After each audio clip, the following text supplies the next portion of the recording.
Hello，大家好，我係家姐啊。今日我哋一齊玩呢個新嘅副本《火果龍復仇記》。我懷疑呢個副本呢係為咗復仇而設嘅。有冇玩嗰個小遊戲呢？我哋咪要推佢落坑嘅，成日都唔小心推佢落坑。今日呢，佢就打返我哋轉頭啦。我哋一齊睇下呢隻好得意嘅 boss， 真係得意到佢呢出場嘅時候都要笪喺個地下度，好得意啊！咁一星嘅火果龍推薦嘅戰力呢，就係540萬，咁你夠戰力都可以打㗎啦。我今次呢，就用到半保半打呢去打呢隻火果龍啦。佢呢冇虛弱嘅，咁所以一開始你都可以開阿米直接打就得㗎啦。咁紅幻呢，唔需要留嘅，一星就好簡單嘅啫，咁就 keep 住打 keep 住避忌咁就可以㗎啦。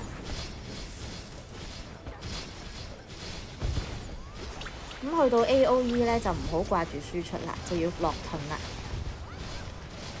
跟住咧睇翻個火咧，你去嗰個火嘅對面就可以避到佢嘅啦。咁睇一睇個走位啦。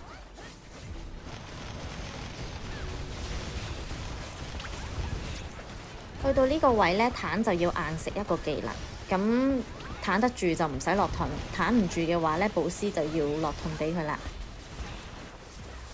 跟住呢一度佢就話玩小遊戲呢，就係玩 Candy Crush， 連續3個呢，佢就會爆先嘅，咁就避咗個3個先，跟住再去到空位繼續避。咁每次呢都係玩2場嘅啫，好簡單，非常簡單。有玩過 Candy Crush 你就會知道呢一度點樣玩㗎啦。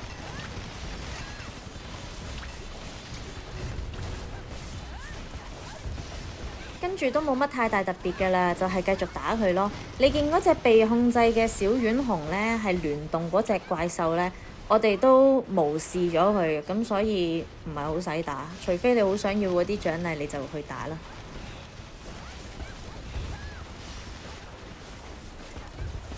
嗱，又到呢個火呢，就睇返佢嗰個次序，去到嗰個火嘅對面，去避開佢嘅技能，非常簡單。而避唔到嘅話呢，佢都痛嘅。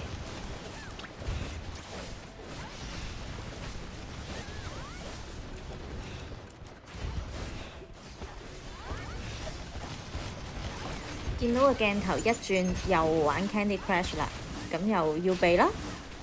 其實佢上邊有寫嘅，3個連住嘅話就會先爆炸，跟住其他呢就會隨後爆炸咁樣樣咯。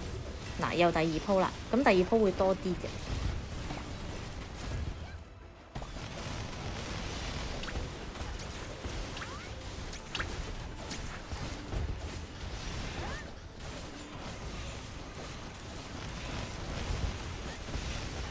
咁好快呢，火果龍復仇記呢，佢就已經俾我哋打死咗啦。